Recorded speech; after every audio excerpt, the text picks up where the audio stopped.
Everybody good? All right. Hello, everybody. Thank you for coming back in after lunch. My name's Sam Ebb. I'm a first-year MBA student at MIT Sloan, and I have the distinct pleasure of presenting the Future of the Fan Experience panel presented by Opta US. Our panelists today will be Michael Rubin, Chief Chairman of Fanatics and co-owner of the New Jersey Devils and the Philadelphia 76ers. Jonathan Kraft, who is the president of the Kraft Group and the New England Patriots, and Jared Smith, who is the president of Ticketmaster North America. Our panel will be moderated by Andrea Kramer, who works with NFL Network, HBO, and CBS. The panel will run for 45 minutes, and then we'll take about 15 minutes of Q&A. If you'd like to submit a question, go into our mobile app and click on Twitter. Look for hashtag SSAC16, and then the hashtag for this panel is hashtag FanExperience. Submit your question, and the questions with the most favorites and retweets will get sent up to Andrea to be asked of our panelists. So with that, I'll turn it over to you. Thank you very much. Thank you. Thank you. Thanks, guys, for joining us. Welcome back from lunch, everybody. I want to, before we get going, because there's so much to cover here, but it's the 10th anniversary, as we all know, and I want to acknowledge one person. There's many luminaries out there, and we appreciate everybody coming.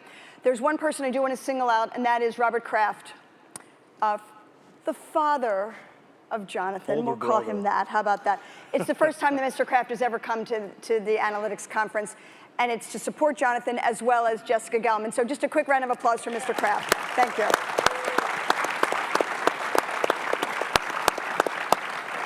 So you know how you always say, you always remember your first game, so to speak? I want to start off by asking each of you, growing up in Iowa, Brookline, and suburban Philadelphia, what is your snapshot of being a fan when you were growing up? Starting with me? Yeah. So yeah, I grew up in Iowa, eastern Iowa, in a little community called the Quad Cities, which is about 2.5 hours straight west of Chicago. So Midwestern sports fans, specifically Chicago sports fans. Cubs and Bears and Bulls, and our annual pilgrimage was to Wrigley Field. I'm the youngest of 5 boys, so I'm actually tougher than I look. I got beat up a lot growing up.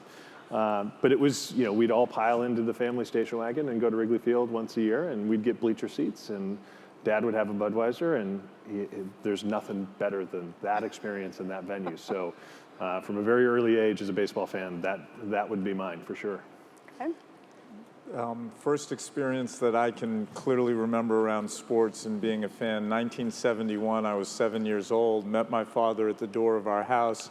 It's really one of my first clear memories of childhood still. And he walked in the door of the house and he opened one of those old style briefcases, the square leather ones with the locks, popped it open, and there were these white strips with a crooked old Pat Patriot on them, and he said, those are season tickets to the Patriots in their new stadium. They were opening Schaefer Stadium that year, and they had just drafted Jim Plunkett #1, and just remember thinking how cool it was, because I knew how much my father loved football, and then I was the oldest of 4 boys, and he would take us, and my dad never had enough tickets for all of us and our friends, but in those days you could just force people through the turnstiles, and we were in bench seating.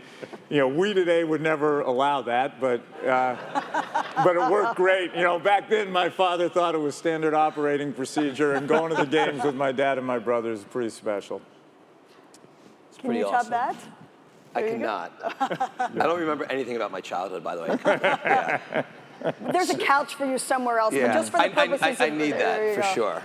So my memory would be the 1980 World Series that the Phillies were in. Mm-hmm. I was with my father, somewhat behind home plate, and my dad said, we had these amazing seats, and he said, the only problem with being back here is you could never get a foul ball. And literally in the next play, ball goes up, and literally some magically way it goes up, over, comes in through the net, and lands in his hand. And well, it was almost impossible. It was a pretty magical experience, and I always remember that time with my dad. It's great to hear this. And we won the World Series, by the way.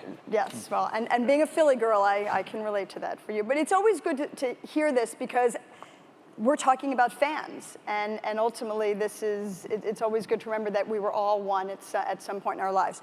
But when it comes to data, and analytics with respect to the fan experience, what is it that you most want to know? What information do you most need?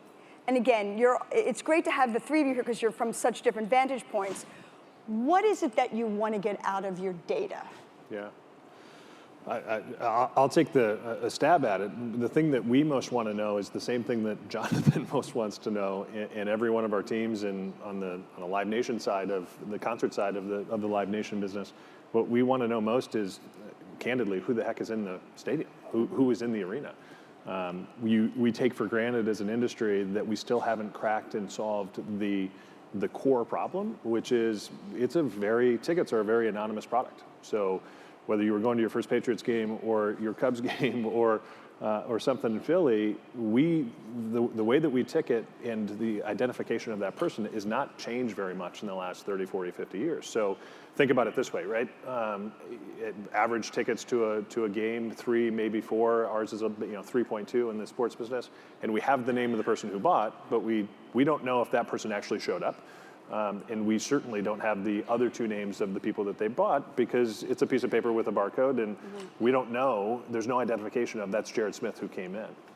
So the holy grail of understanding for a whole host of reasons, not the least of which is marketing, by the way, there's a security aspect to needing to know who's in the stadium, is the holy grail of the data so that we can really start to understand who that attendee is and then build a profile around that person. So you hear a lot of people that are trying to figure out how to move away from a barcode on a piece of paper, which is easy to transfer, to a digital ticket, like a phone, right? So I can use that as a vehicle as a one-to-one identification of actually who's in the venue at that time. It's easy for me to buy 3 tickets, print them out on my piece of paper and say, Michael, here's yours, Jonathan, here's yours. Nobody knows at the venue when those show up, but I'm not going to print out 3 phones or give you my phone. So if Jared Smith's phone shows up at the venue, there's a pretty good chance that it's Jared Smith who's got that phone in his pocket. So digital and mobile becomes a really, really big key for us to move the industry forward to get at that core, who is the fan and who is actually attending the event. And I think for us, we want to know who's there if it relates to the game window itself, but we also want to know who is interacting with us across all of our other products and mediums as well. And then once we know who they are, we want to be able to keep track of all their interaction points with us. And it's something that actually Jessica, the founder of this conference, has done in leading our analytics group in-house. Is we've consolidated what a decade ago was a dozen different databases and very clunky and difficult to use into a single unified database with almost 5 million active names in it. And we want to go, it started with what Jared said, but then we want to understand them and what turns them on about their interactions with our organization so we can deliver personalized, which is I think an overused term these days, but we really have been focusing on it for a long time to customize their relationship with our organizations in a way that really appeals to them. And in the process of doing it, if we do a good job, we're able to collect enough data to start to be able to profile new people who come into our system. And that's something that really keeps us awake at night because we know there's so much competing for people's attention, passion, dollars, that if we don't give them a great experience with all their interactions with our organization, well beyond just the game experience, we're going to have a hard time staying strong. And I'd say from the Fanatics perspective, I'd say we really want to know everything. And that sounds like a big thought, but the reality is operating every league and most teams' e-commerce business and having hundreds of millions of fans visit our sites a year and having tens of millions of transactions, the ability, you kind of start with really basic things like all the transaction data, then you have all the web browse data, and you have probably 20 times the web browse data that you have transaction data, and you can tie that to all the social data. And I'd say we believe we're just getting started in the ability to make the experience so incredible for the fan based on everything that we learn. So for us, every bit of data helps us to better, I won't use personalized even though I would have used personalized, to better customize the experience for the fan, and I think that makes, that just creates more value for everybody. We also believe that the data that we collect on behalf of all the leagues and teams is hugely valuable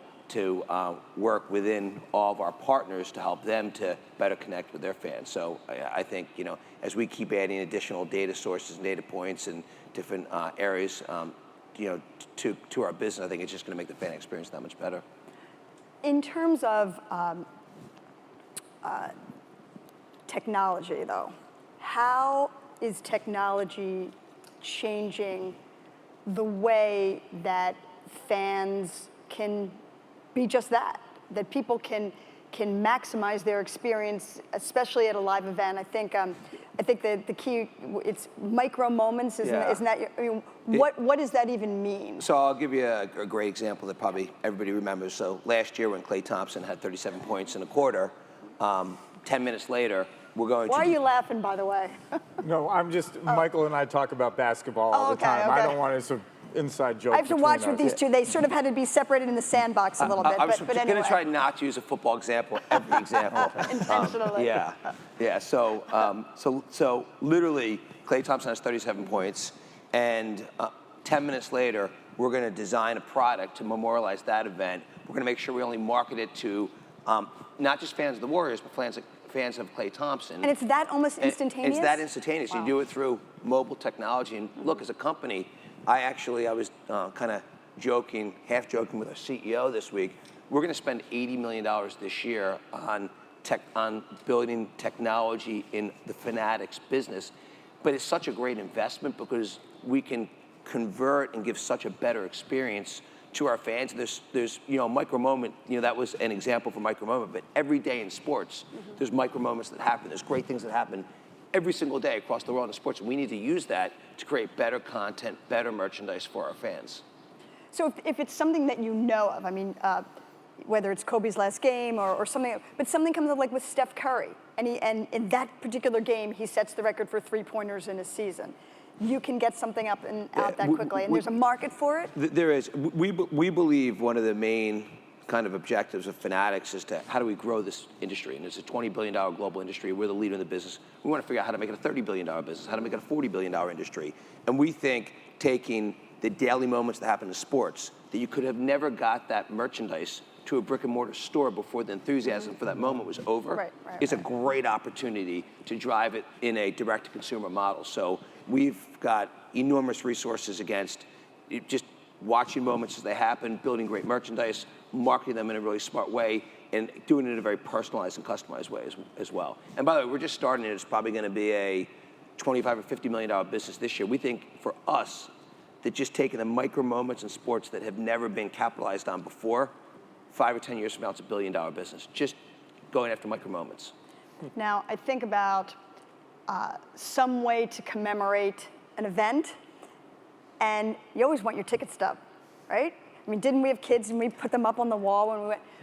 Are we seeing, how close are we to potentially seeing the end of paper tickets? The end of paper tickets. It's a question we get a lot. In fact, I was at the Boston Bruins game last night, and I was getting a tour. They've done an incredible job down at the arena, redoing some of the concourses and some of the private spaces, and they've got an incredible courtside club behind, kind of down and below the bleachers for the Boston Celtics fans, and they've got a ringside club for the Bruins fans. And I was walking around with Amy Latimer, who's the president of business operations there, and she got stopped by a season ticket holder while she was giving me a tour, specifically by the season ticket holder to thank her for not eliminating paper tickets for the following season, because they had just made an announcement this past week on some of the new ticket initiatives they had had. And his point was, I've been a season ticket holder for 30 years. I don't have a smartphone, so I still want my paper tickets. Paper tickets, by and large, are not the enemy, right?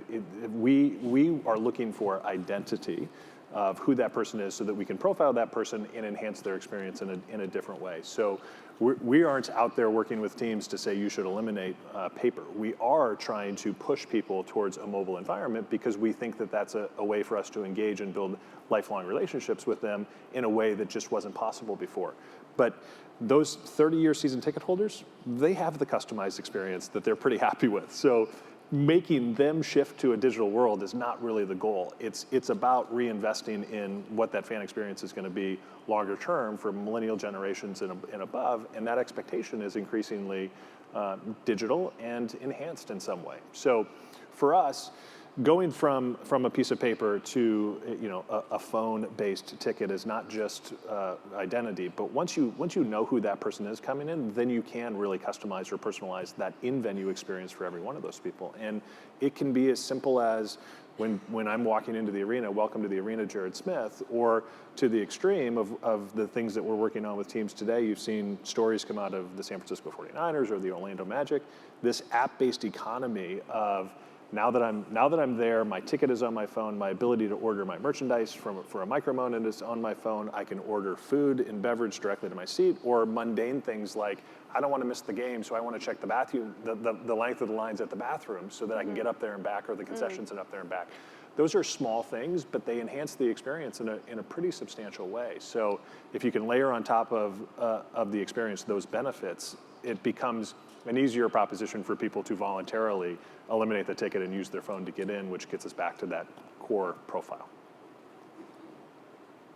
What do your fans want, Jonathan? Well, it's funny because listening to Michael and Jared, there are pieces of both of what they said that I think are pertinent to us in the NFL. Michael, what he didn't say is when he sells those micro moments, which is data a league would never have had before, Michael shares that with the league, who in turn shares it with the teams, and now we might find out who a fan of ours is in Iowa or North Dakota. In terms of the hard, tangible analog ticket versus the digital ticket, for us, we developed an app for our season ticket members specifically starting, this will be our 4th season, so we've done it now for the past 3. And for us, starting this year, we're going to deliver hard playing card size tangible tickets. We were the first team to do that in '94, to grow the ticket from the thin, narrow rectangle to the bigger one with a theme and a graphic, and we put a lot of time into it. It's part of one of the emotional connections we think of being a season ticket holder. We would much rather, though, people use the ticket digitally. For them, they don't have to risk bringing it to the game and getting it crumpled up. So within our game day app, which has a number of features for season ticket holders that start 24 hours before the game, including with special video from the team hotel the night before the game where 1 or 2 players get interviewed. It's not put up on social media. It's not put up on our website. It's strictly within the app. The morning of the game, if you use our app to set your alarm clock, one of our players will actually wake you up yelling at you to get out of bed and get your ass to the game. You hear Gronk saying, hey, I've been up for 3 hours, it's game day, get going. And now with tickets, you can take your tickets when you get them in hard form, and you can take any one of them you want or all of them and digitize it and move it around, or keep them as hard tickets and use them on game day, whatever you want. But we think giving the fans that flexibility is critical. But this application that we've developed, and which lets you also, once you're in the stadium, call up any play from the game, watch it from 6 different angles, your own replays. We're going to have augmented reality in the future within the app, I'm sure. It's just something where technology helps really bond you more tightly and create a larger emotional connection with your most important fans, who are your season ticket members. I didn't know about that alarm thing. Just tell me that if you hit the snooze button, Belichick doesn't come on and say, it is what it is, get up out of bed or something like that. No, Bill. It's a great idea, by the way. Yeah, it is a great idea. Version 2.0. We don't bother asking Bill to record those messages because it would probably just be a stare, just silence. But what do the fans want? Because you're getting all this data. And now look, let's put it this way. With Patriot Place, all right, you guys, in my opinion, You created the template. I mean, everything that's going to come up with Stan Kroenke in Los Angeles, you guys have the template. Whatever Jerry Jones is going to do, you guys created the template with that. A destination beyond just the event. You have a loyalty program. I didn't even know about that. How do you use the data to customize these types of experiences? Well, the simplest example I would give is that I told you we have a database that goes well beyond, we only have 18,000 season ticket accounts with the Patriots, but we have close to 5 million active names in our database, people who have touched the Patriots, the Revolution, or gone to concerts at Gillette Stadium. And we never, ever, ever send out, in the last, it's probably been 5 years, a blast communication to tens of thousands of people at once, unless there's some real mass market event happening. Each profile is really well thought through, and Jessica and her team, when we communicate with our fans, we want it to be really pertinent, really relevant, and we want them to get excited when they see something get pushed to them through the app or in their email inbox. We don't want them to get turned off. We want them to feel great. Much as when we post things to social media, Facebook lets us target so well that we spend a lot of time profiling what gets clicked on, what gets interacted with based on other parts of a person's profile within our system. And we are just trying to customize that relationship so that people love what they get fed, not feel like it's a nuisance. And beyond wanting to give them a great winning team and a fun experience when they're in the stadium, we want all their interactions with us and the content that we feed them to be highly relevant, because the more we do that, the stronger the emotional connection and bond is that we're going to have with them. And it's not about maximizing the monetization of any one moment. It's about building a relationship that'll hopefully last a really, really long time. I see you listening, and I'm wondering what's going on in your mind, because it's almost like you're taking in so much of what he's saying. Well, it's interesting for us. 5 years ago, we actually, if you look at where all the leagues were, it was basically mass communication. And it actually wasn't very good. And if I look at where we are today, it's become incredibly customized, personalized, targeted. And what that's allowed us to do is communicate that much more where the fan loves it. So if you would ask the fan 5 years ago, they would have said, your communication isn't that relevant to me, and as a result of it, I don't want to get that much. Today, what they'd say is, you can communicate with me really often, because it's what I want to know, and it's what I want to get from you as a fan. So I look at how much of our business is driven through whether it's mobile alerts, any type of individual communications, web personalization, and it's a much bigger percentage of the business today than it was a couple years ago, and that's all through investment in technology, investment in analytics, and the ability to really make that experience a one-on-one experience. I think social media is a really good, I think there's still, the vast majority of teams in this country, I think still use social media as an extension of their PR department. Like they have a press release and they put a link to it out on Twitter or on Facebook, and it's the exact same type of post.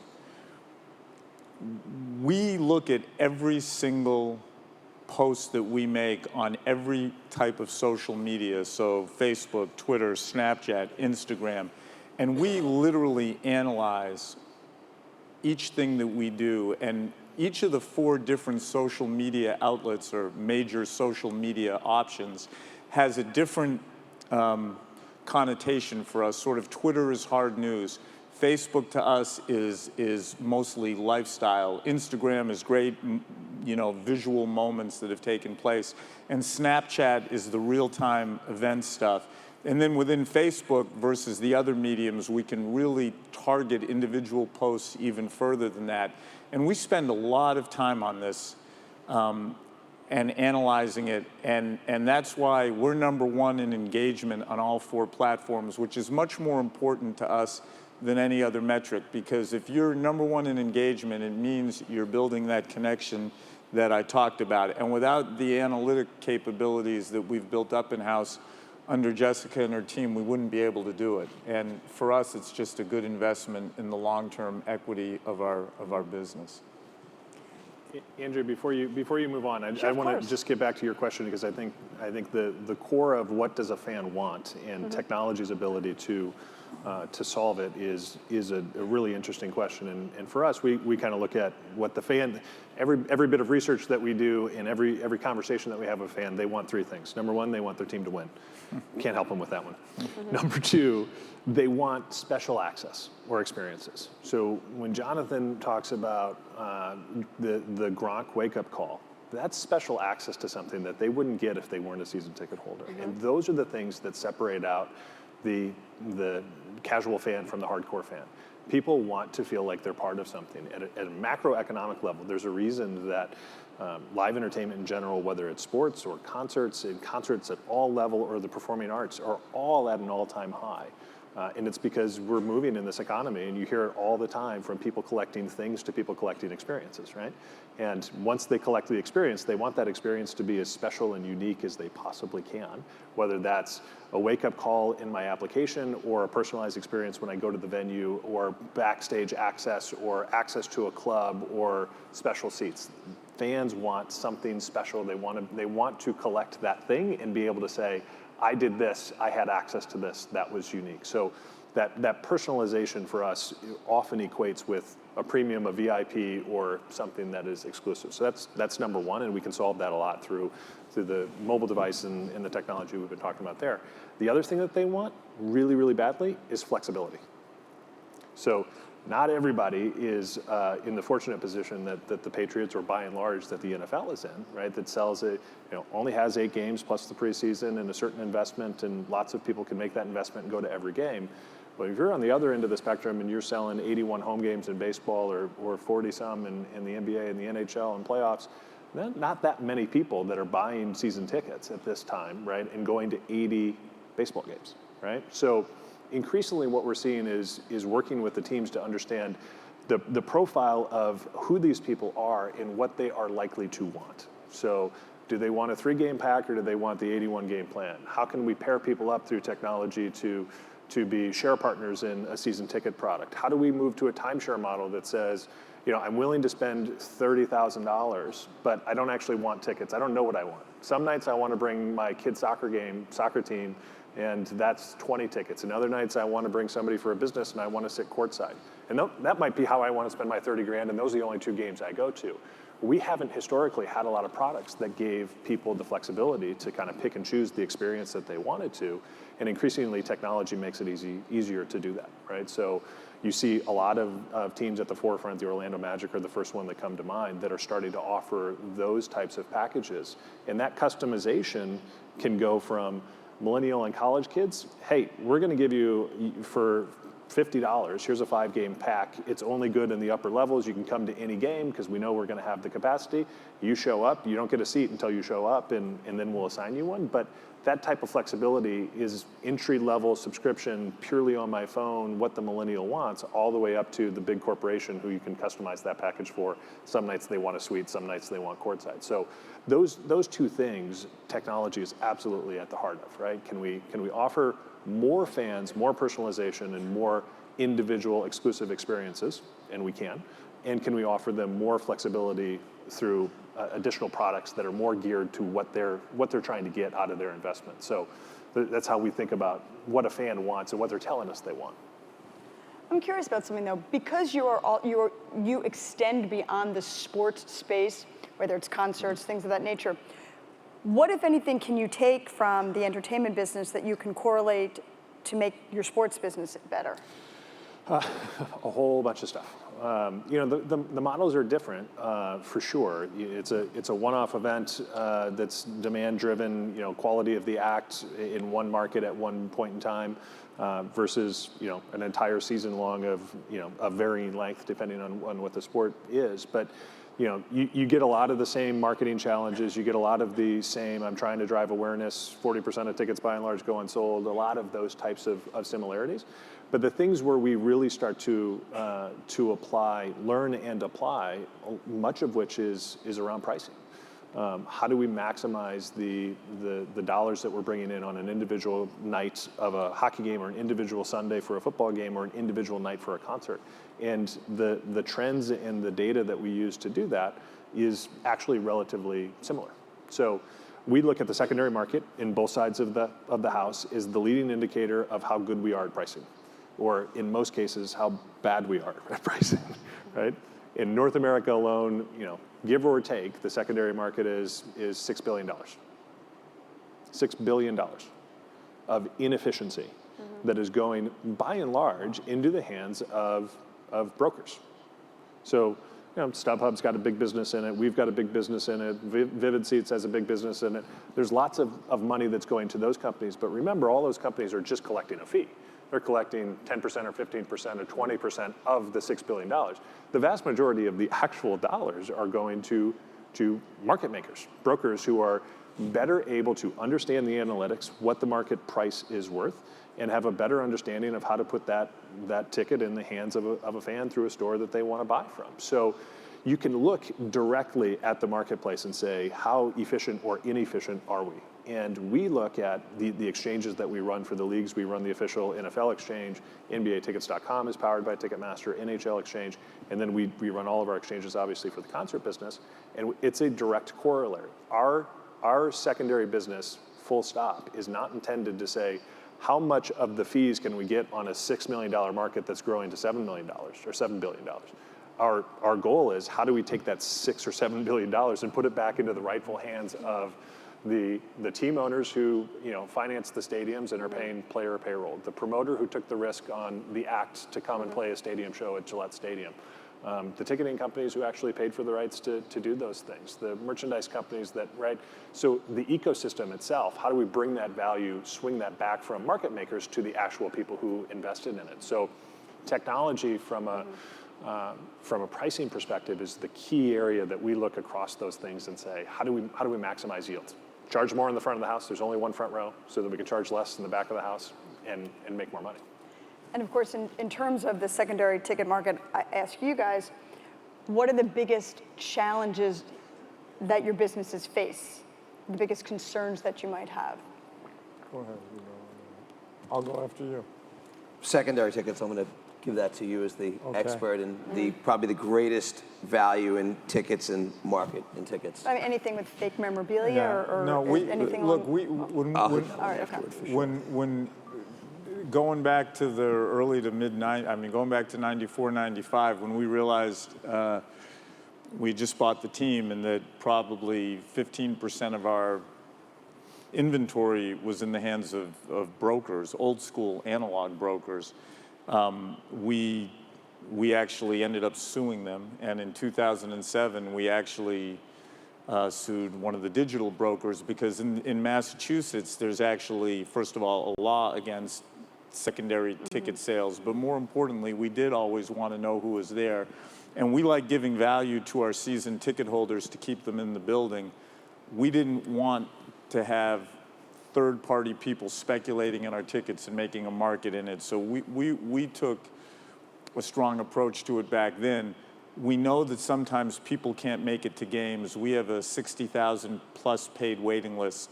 There's some of those people that are in our database that I talked about earlier.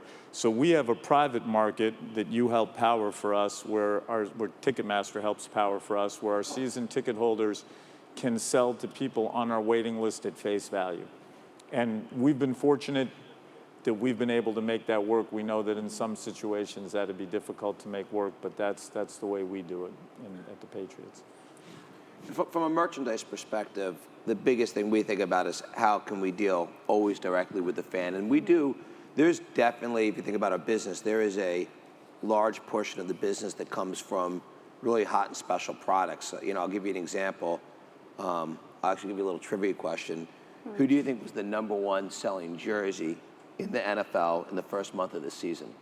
Jonathan, you have to go last. In the first month of last season? Yeah. Last season. Yeah, last season. Gronk. Nope. Not Cam. I'll give you a hint, he's Australian.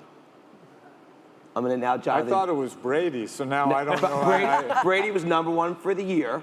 I thought it was Brady. I want to clarify, Brady was definitely #1 for the year. The guy who played for the 49ers, an 49ers? Australian guy, 49ers. Jared Yeah. Haynes. Yeah. Right. Anyway, this jersey was so hot, we had people trying to buy these jerseys in bulk, do whatever they could to get discounts. We made sure that, number one, we had the ability to fill the demand of every single fan that we had. But number two, we want to make sure that we maximize value into each fan one by one. And we do get ourselves there were many opportunities throughout the year where you've got really hot and special things. Tom Brady was the #1 selling jersey for the year, but we knew he was going to be the #1 selling jersey for the year. That was easy to anticipate. We expected that. Jared Haynes was a little bit less of an expectation. And if you go through our business, every year there are great moments that happen in sports that drive the business where you've got everyone trying to profit from that, no differently than in the ticketing business. Yeah. And we make sure that we do business with each fan one by one, and we make sure that we have a very efficient market. We're actually not looking to share our profits with people that want to buy thousands of units at a time and split them up and sell them in bulk. We want to make sure we do it with fan by fan. You bring up Australian rules. I want to ask an international question, but I have to just. I thought Jonathan, I you have would to get just. to I have to Jared. relate I thought you'd get Jared. a quick little story. So, 2 years ago, I'm in Paris, taking the overnight train to Spain, and I'm at the station, and the train conductor. I don't even know how it came up. Oh, I know. He started speaking English to me because I was trying to speak French to him. And he opens up his iPad, and there's a picture of Tom Brady. So my husband says something like, you know, my wife's a sports, and I guess he kind of put it all together. He's going nuts about Tom Brady. So there is a smart man in France. And there you go. He and his family saved up the money to go to the Patriots game the next year. I can't make this up. And we're at the Gare de Lyon in Paris, and so it made me realize the appeal.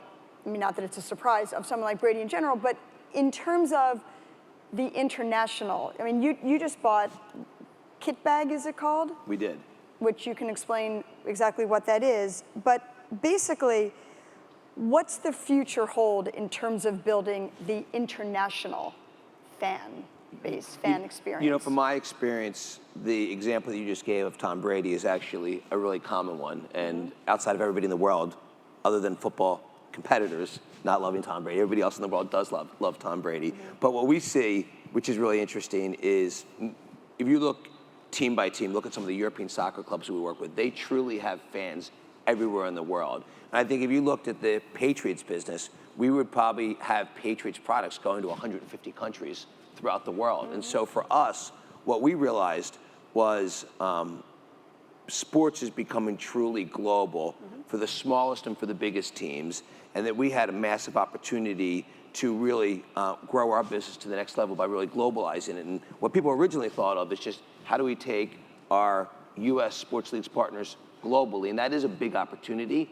But an even bigger opportunity is working with many of the biggest soccer clubs in the world, many of the biggest sports teams throughohout the world. And it is, I'm amazed day in and day out when I watch how global each team is and how many teams are doing business in 100 or 150 or 200 countries throughout the world. And for us, what we did was we bought a business that owned the rights and operated teams like Manchester United, Man City, Real Madrid, Chelsea, similar to what we do in the U.S. with all the sports leagues and with Fanatics and Fans Edge. And it gave us a piece of the foundation to start rapidly going after the global business. And we think, while the U.S. is really the leader in sports, we think the international market represents just enormous opportunities for all of our partners. So beyond the conductor in Paris, what do you think about growing the fan base internationally? We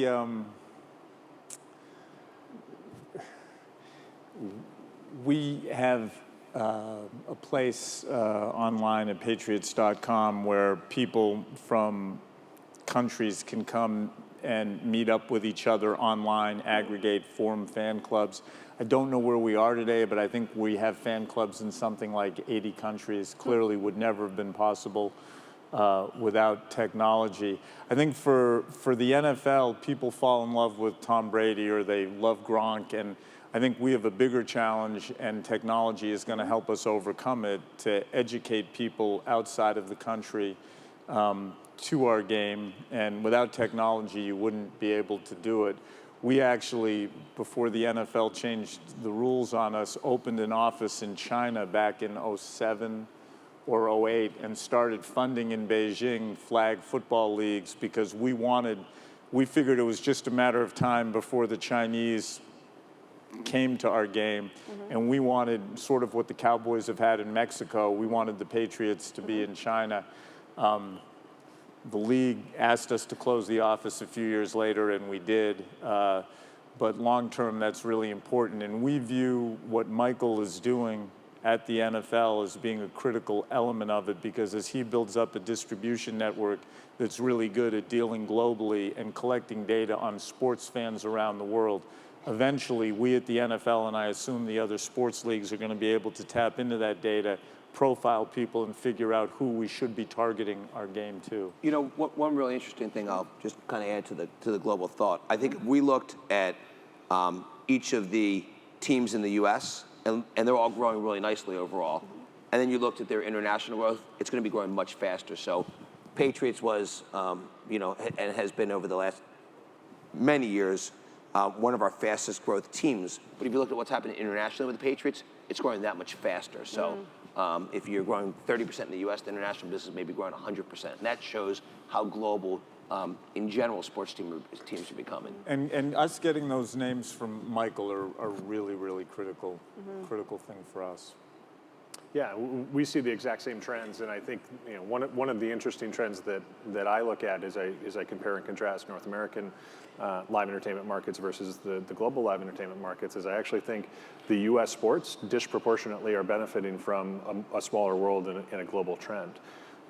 Outside of the U.S., soccer is the predominant global sport, right? So as the world shrinks, there's not that many more new soccer fans that actually get created, but disproportionately, not everybody globally understands the American football game. Not everybody understands necessarily the NBA. So those two sports in particular, I think, are benefiting more from technology shrinking the world and getting people to understand the excitement that we see in this country for these sports, which I think is great. And then, same holds true, as you go from international market to international market. So if you look at the success in the popularity of Aussie rules football or rugby, and that translating to, the Rugby World Cup that we just did in Europe last year, with just incredible success, all-time highs, you're just starting to see this cross-pollination of fandom in a way that we've never seen. And I think it is the ultimate, a rising tide floats all boats. Sports are more popular than they've ever been, and more sports fans beget more sports fans because they get excited about this experiential economy that we live in. So as the world shrinks, I think from that perspective, I think it's all good for the world of sport. I'm curious about this because I think that it touches each of your business models, and that is, and this is something that you always think about and talk about. In this day and age of player movement, I mean, we just saw in the NFL this week with all the free agency. Do you find that fans will pursue their individual players no matter where they go, or is it about the team and they're going to support the team? How do you? That's you. So I would say that more than ever, in addition to fans having teams that they're incredibly loyal to, fans are more than ever very much behind players as well.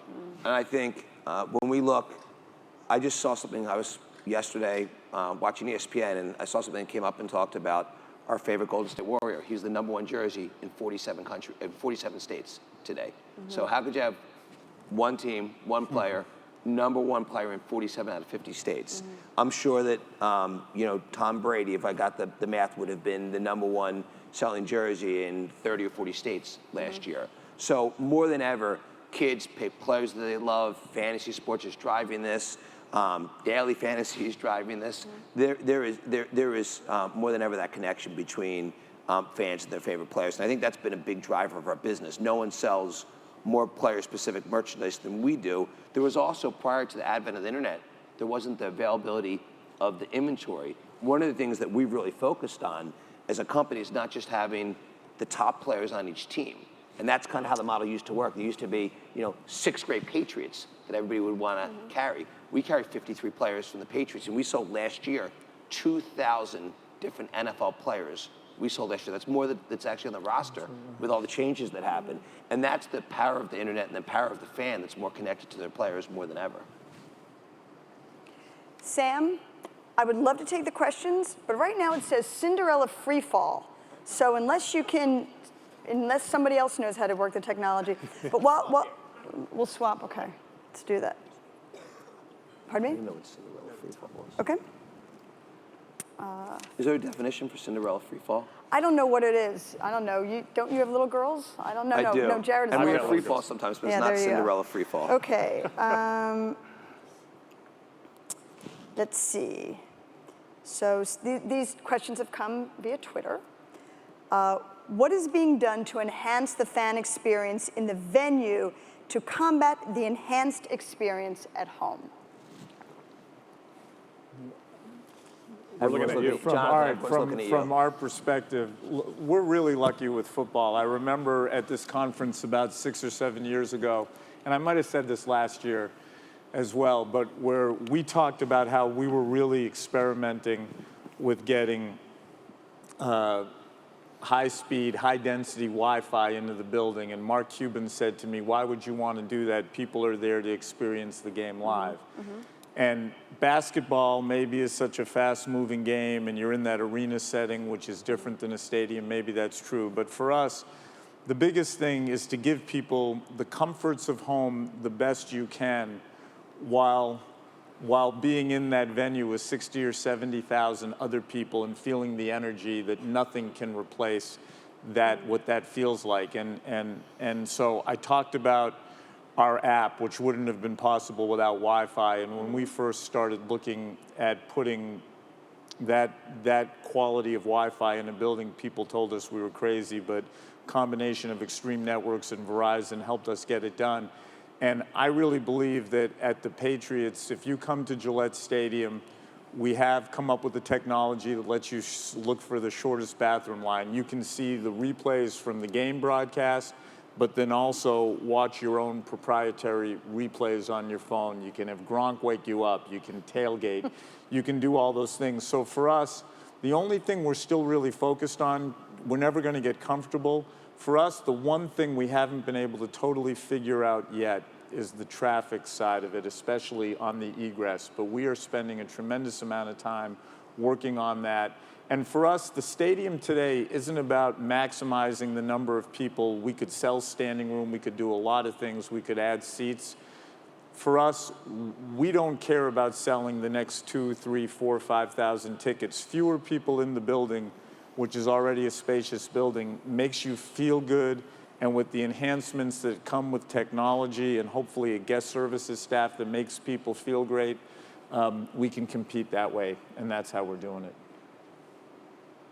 Anybody else have anything to weigh in on this particular question? I would give the non-technology answer, which is in the time that I've been doing this and spent a lot of time at a lot of sports conferences and sports business conferences, and this topic comes up, and Mark's got an opinion, a strong opinion, which I think in many contexts is correct. We all have an opinion on what we can do, and technology is going to help, and we should continue to push through technology, but the myth that people aren't going to the stadium because HD TV is so good, I just think is silly.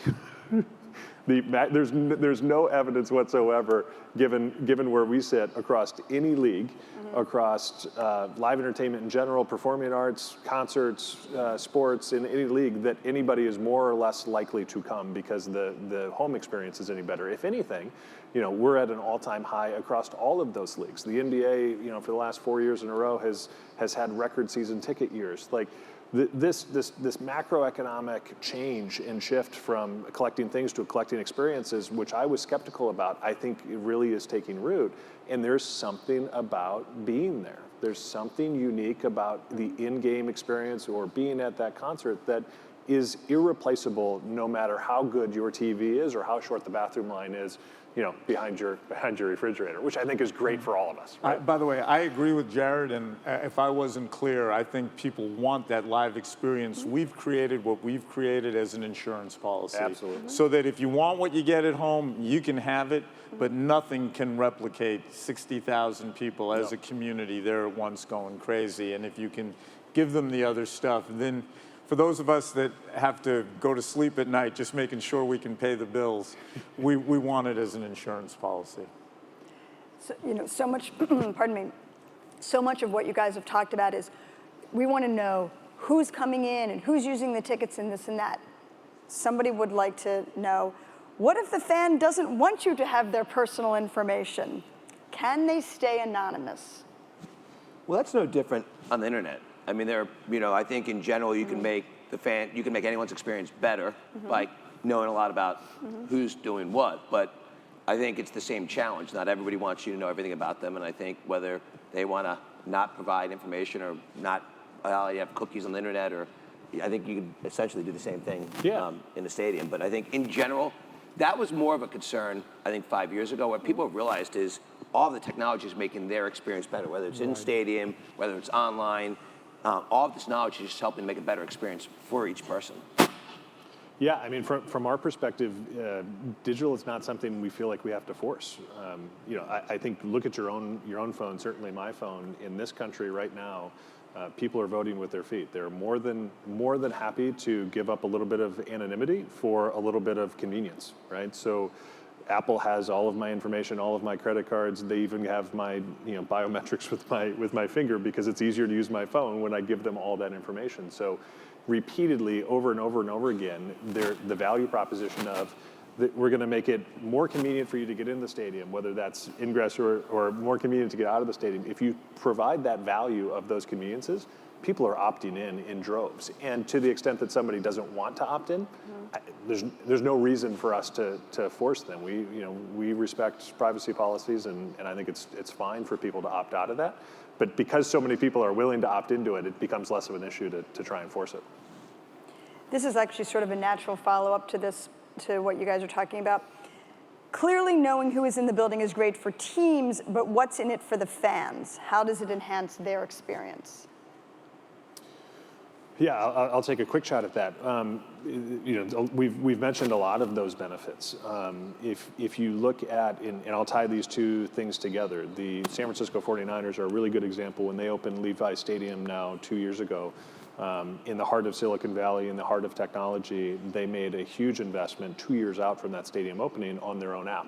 They actually built an in-house company called Venue Next that incubated, built an app, launched it there, and has subsequently moved on to use that app in other locations. But the core idea was that app was going to enhance the in-venue experience through these things, the conveniences that it would give the fan, whether that was parking information or traffic information when they got to the venue, or easier ingress. If I had the app and I downloaded the app and I digitized my ticket, I got to go in a special line, so it was faster. Think pre-check versus standard security at the airport.